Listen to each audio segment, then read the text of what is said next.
All right, well, welcome. We are in a different kind of format than we normally are. If you've been watching, you'll see we're normally in person. Yeah. We With wanted to rising, play it safe.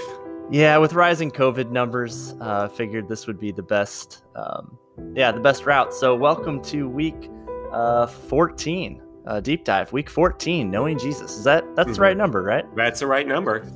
Yeah. It's only going to get harder to remember what number. When we that get we're into on. like 27, 28, which week is it? Yeah. But Yeah. here we are. So deep dive, week 14, knowing Jesus. I'm Brad. I'm joined with Pastor Terry, and we are just looking to add a little bit, talk a little bit about the things that we don't have time to talk about on the weekend sermons. And so today we are looking at a story where Jesus shows that he is powerful even over creation, right, and nature and a storm. And so kind of maybe a popular story you've read in Sunday school growing up, but here we are. And so we're going to be in Mark chapter 4.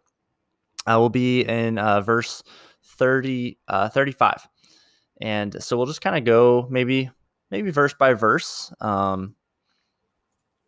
Maybe go verse by verse, and then if anything sticks out or any questions that come from it.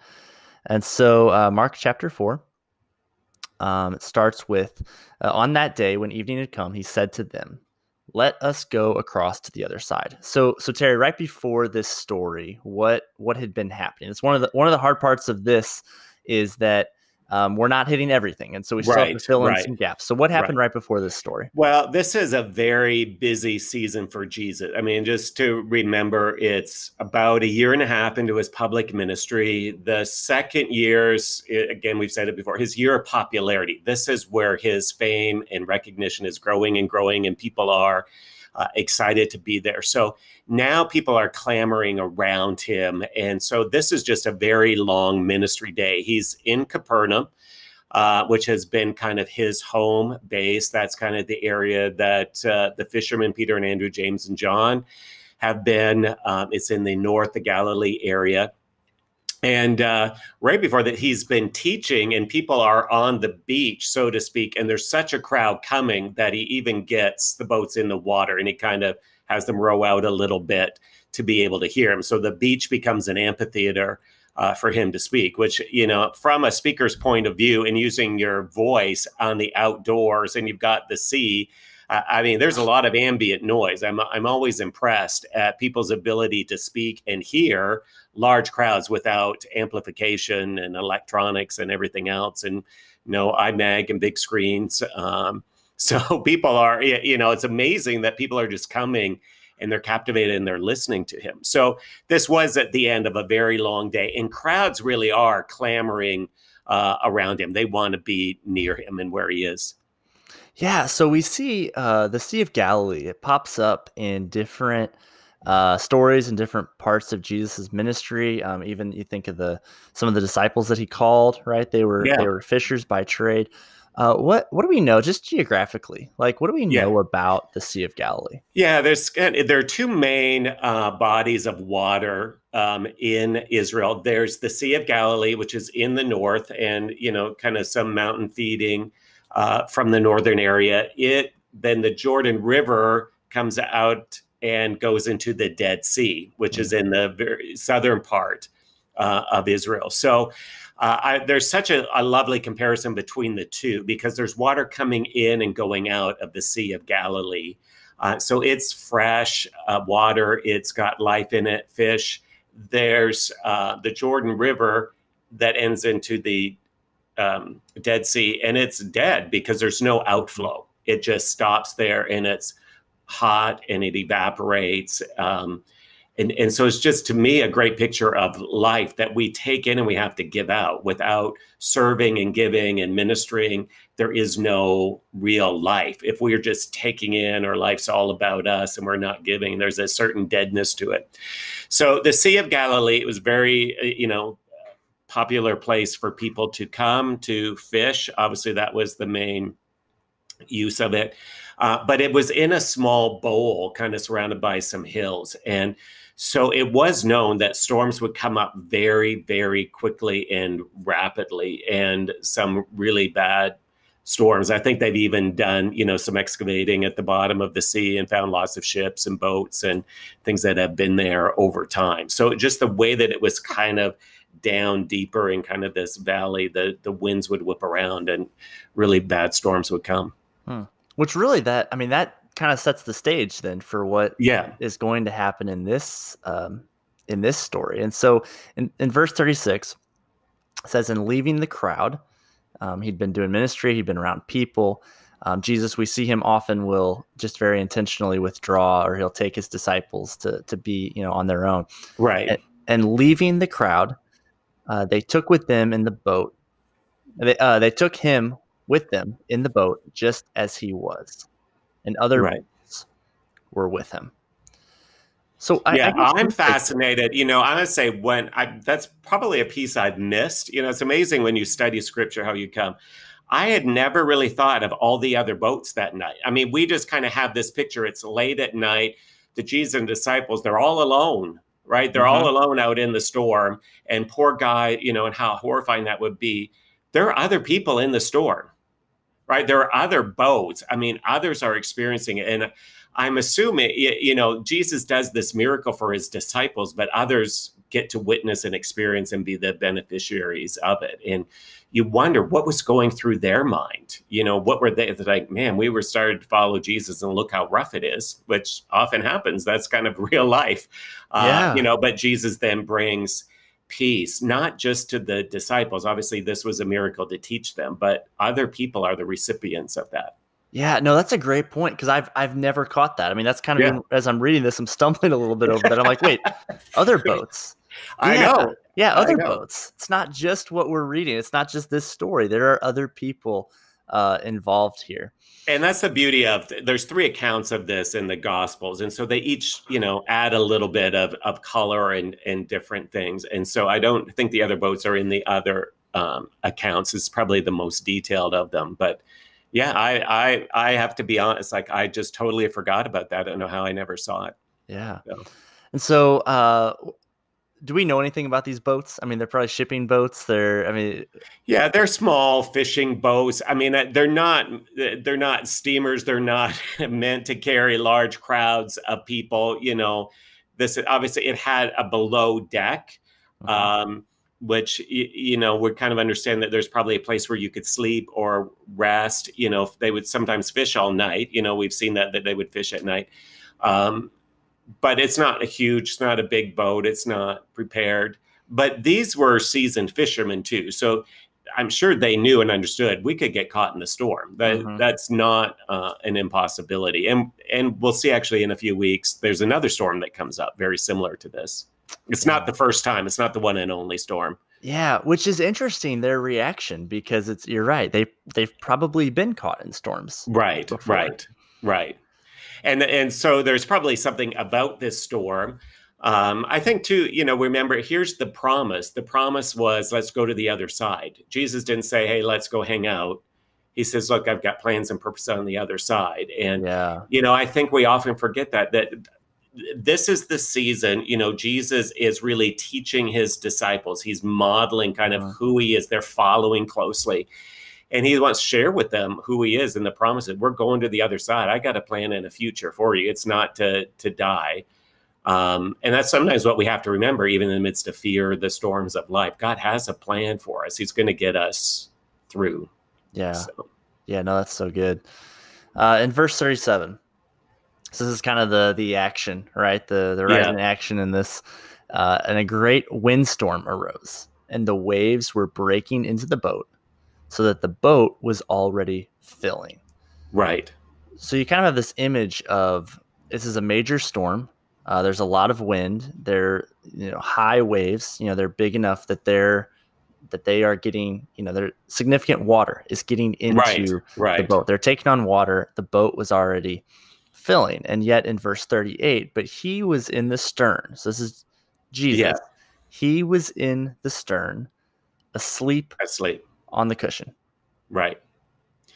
There is an allusion. We didn't get a chance to really talk about it. There is an allusion here to Jonah in the Old Testament. And, Jonah is in a place where he's running from God, and this big storm kind of suddenly arises, and Jonah ends up getting thrown out and into the sea. So there's an allusion here to this storm. And the story of Jonah is he's in the whale for 3 days, and then is vomited up onto the beach. And Jesus, that particular, there's an allusion there to Jesus being kind of Jonah, that going into the depths and then bringing life, like Jonah brought life there. But there is this storm. It must be something that they've not seen. And the sense here is the frustration is there's fear, but Jesus equates the fear to lack of faith. He says 2 questions: why are you afraid, and why do you have no faith? And so, the fear, I think, had to do a lot with the fact that, does God not care? They knew who Jesus was. They saw what he could do. But I think, does he not care? And this is the first miracle that really the disciples in some way get to be a recipient of. And that's very different. They've watched other lives benefit. I mean, I suppose some of them probably got the wine at the wedding, but this was, a really significant moment where, okay, Jesus is doing something in my life. I'm the recipient. And I do think that changes our understanding of God in the sense of our relationship with him. When we know, okay, I hear the stories, I know that Jesus can do something else. But when that's personalized and we experience it, you see their response, right? They're terrified, they're in awe, like they're going to go, okay, now really, who is Jesus? We need to really come to grips and think about who that is. And I think that happens when we feel God do something so personal in our lives. Yeah, and that question, because that is, when they wake him up, they say, "Teacher, do you not care that we are perishing?" Yeah. And he awoke, and we see what he's going to do. But I do wonder here, right before this, at least in Mark, you have Jesus teaching about the mustard seed, right? And and then it says that he never taught without parable. But he explained everything to his disciples. And so you have this group of men who have just heard him teaching about the parable of the mustard seed. And then he explains it to them. And then you have this very real world situation where they were essentially Jesus. And this is, I think, where he's going to ask them is, no, do you not know that I'm powerful, right? Do you not have faith here? Right. And the faith is obviously in the promise. The promise is we're going to the other side, right? It's faith and trust in his word, right? That's part faith in who I am, but faith in the authority of his word. I said, we're going to the other side. So do you believe that or not? Do you trust the authority of his word or not? And I think we always are challenging that. And is that really true? Is that for me? And I think the question they ask is one we often, do you not care about us?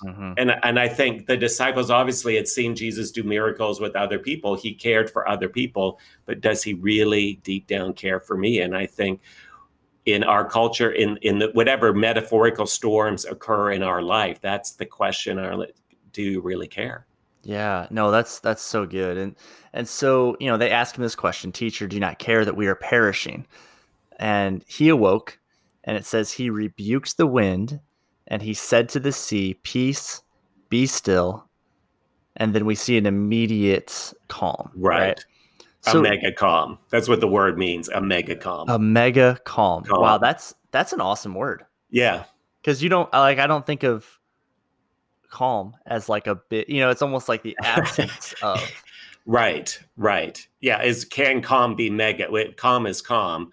But yeah, it's a mega amazing calm, which, is there no lapping of the waves? The wind is completely stopped. What does that mean? And we talk about the, storms are bad, but storms on the sea are worse. I mean, it is more, a storm on the water is way more terrifying than the storm on land. Yeah. And now that's completely calm. And I'm assuming all the boats, everybody else experienced. We're all experiencing that.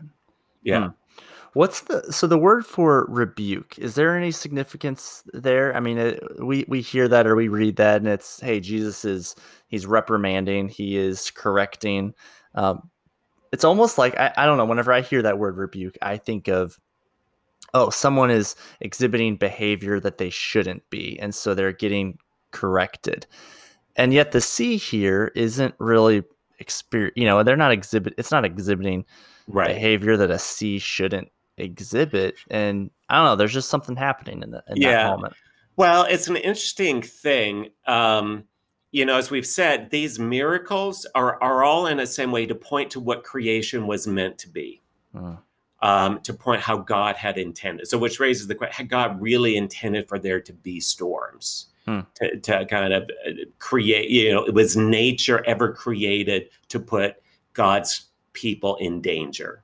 No, Yeah. right? I Right. don't think Right. that was the case. So, I think what the idea of the sense of rebuke is that Jesus is standing in his authority as son and speaking to creation who has taken or usurped authority because of the fallen nature of the world. That's what sin does. Sin usurps the authority. When I mess up, I do that. It's like, oh man, I usurped my authority. I didn't walk. I took authority from someone, or I'm trying to power up. That sin is often there.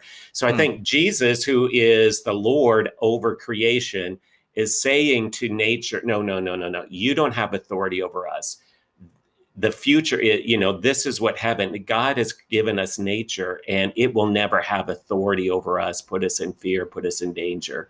Again, that megacom is what God had intended for us to have. No, I love that. I love that mega calm. I'm going to think about that all week now.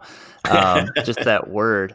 And So there are anyway, times you experience, I don't know, I don't like snow. It's part of the yeah. reason I moved here. I don't like snow, but there's something about after a snowstorm and it's late at night or something. They're not necessarily late, but in the evening it's dark and people are huddled in, and you just go outside and you go for a walk. There is a different calm. I always find there's something about the stillness of that night after the snow has fallen and blanketed the world and it's pure, that there's a different calm. So I think we do experience calm in different ways. And that's kind of what I think of as like, man, that's just that perfect snowy night. Yeah, no, that's a great image. I feel that as well. Yeah, there's something about you walk outside and it's almost light because the snow is reflecting, Yeah. Yeah. any of the light, and it's quiet. You can almost hear the snowflakes falling, and yeah, there's something in that moment that is calm. Yeah. And Even nature, like birds or animals, like they're sleep, they're quiet, silent, like everything just seems still. So, yeah. yeah. So then Jesus, he takes this moment and he uses it like he does to teach his disciples, right? So Right. he kind of turns back, and you almost get this like, all right, are y'all embarrassed about how you just behaved kind of thing? Right, right. um, Yeah, well, it's so true to us. They're like rebuking Jesus essentially. Like that's what they do. Hey, do you don't care about us? How can you sleep? How can you not care? So essentially they're rebuking him. Jesus stands, rebukes the storm, mm, and then turns and says, okay, let me talk to you. And yeah, in a sense, essentially it's a rebukes rebuke. them. It's like, okay, I've got authority over nature. Do you not trust my authority? Why, Yeah. Yeah, so he says, "Why are you so afraid? Have you still no no faith?" faith. Yeah. And he uses this as like a way to describe the disciples a lot in the Gospels, especially in Mark, right? You who have no faith, you have little faith. And through his tutelage, he's actually they're going to grow into great faith, right? Yes, And right. we'll see that. And then they kind of are filled with a great fear and said to one another, "Who then is this that even the wind and the sea obey him?" I think this gets back to your point earlier that they just saw something, experienced something in a way that they hadn't before. They were the recipients of it, and maybe they had a paradigm for Jesus, performing miracles. They had seen it. They had a paradigm for him as a teacher and explaining the law. But to show power over creation, that's next level. Yeah, although they just saw him raise someone from the dead, Yeah, that's fair. and Yeah, that's fair. they Yeah. see that. But I think we do the same. I think we can't say anything different about the disciples than I think we are all like, oh, God has this and God can have that, and I can trust God in this, but whoa, this has more power than God. Mm.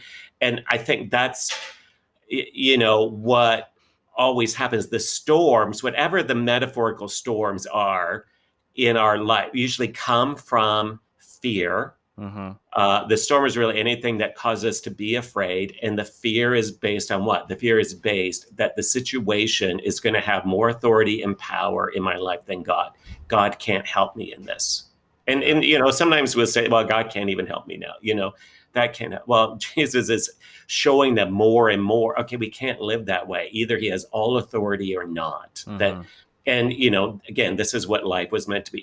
He was the one who created the storms. And now Jesus has more authority. Yeah, that's so good. Well, hey, we got a couple minutes left. I wanted to ask you, kind of, so in some of my studies, we heard this phrase, like, as goes man, so goes the world, right? As goes Adam, so goes, creation. There's a relationship between humanity and between the creation. We've been given particular responsibilities, duties, roles, to rule over it, to subdue it, right? And Jesus here, who is coming to re-inaugurate true humanity, he is doing something, and he's showing his unique authority over creation. So that's that's that level of authority we do not have. But there is a relationship between humankind and creation. And so what I wanted to ask is, we see in this story, right, we see creation kind of working to go against, humanity. What is our responsibility, right, in a world that's already not yet, right? Jesus has come. He has started this work of restoration and redemption. We've seen that on the cross. We see him, resurrect from the grave. He hasn't come yet another time. And so in the meantime, climate change, right, is a big, that's a hot button issue politically, culturally.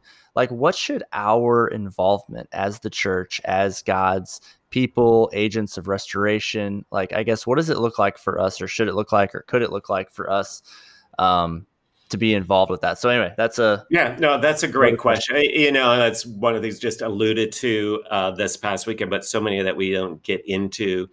I believe we as Christians should all care about the environment, should all care about the earth and the planet. We are not to abuse it. No matter where you are on the political spectrum. What the political spectrum does is provide different ways to kind of attack and approach that. And sometimes the frustrating thing is we are trying to do the same thing, and we're arguing about the way to get it done. Why don't we just do something and be part? So, we are called to be good stewards. We are called to care for our environment. We are called to make sure we do that. So, yes, I think we need to be involved and do things and help to work what will help our environment in the best ways. We may differ on how to get there. And, I think we waste a lot of time sometimes differing over that and, arguing about, is this more dangerous than that? And, is this going to lead us somewhere more than this? How desperate we are, how bad our planet is, you can argue about it. And I don't know. And I'm not sure God is as interested in that for us as he is. Are you just being good steward? Are you caring for the environment? Are you caring for people? Are you just, are you doing something intentionally that's going to destroy the environment? Or, I think it's how can we work towards being better stewards of that? Yeah, no, I think that's great. And something that's interesting to me is, at the beginning of the stay home, when nobody was driving anywhere, you saw different pollution levels, right, go down. I remember you talking on different Sundays even about some of the rivers over in Italy, right? Kind of all of a sudden becoming clear, and dolphins coming back in, and what was involved with that? Well, people were resting and were not. They were not involved in their normal everyday activities had they had been. In this story, and again, I don't want to make a false, 1-to-1 ratio. Jesus was resting, and then he comes and he calms the storm. So I don't know. There's just something there. I do think as humanity, we have a responsibility and a part to play, and it's a very complicated thing. It's a very complicated, but I don't think it helps us as God's creatures given charge of God creation to say we're not interested in the environment. Yeah. Right. I think, part of it, we are called to be good witnesses. And what does that mean? A good witness would say, yeah, God has given this nature as a gift. So we have to we have to be concerned and do our best with that. Yeah, no, that's so good. And ultimately, right, this is a foretaste of what God is going to do. Right. With creation. And I think, we are people of extremes. That's, I think, one of the challenges in our culture. It's like, I would say there's an environmental extreme where that's like, it's almost impossible to live that way. And people focus on the extreme. Or the other extreme is the deniers almost that anything and we have no part and it's okay. We can do what we want. And we kind of focus on the extremes instead of saying, okay, what is God calling me to do? When I step out of my house, I have a responsibility to care and tend for the earth and subdue it. So how do I do that for me? What's my next step in doing that? Yeah, good. Yeah. That's awesome. Well, Terry, thank you for joining. Thank you for trying out this new kind of platform for recording these. And I think over the next few weeks, we're going to be recording them like this, just as COVID numbers continue to rise. We want to be safe. We want to protect our weekend experiences as well. And so, none of us wants to get quarantined on a Saturday. That's kind of the biggest fear. That's going to happen. Yeah. But anyway, thank you for joining us. Thank you for checking out. And we will be back next week talking week 15. You can find more resources on our website, calvary.church/knowing Jesus. We'll catch you again next week. God bless.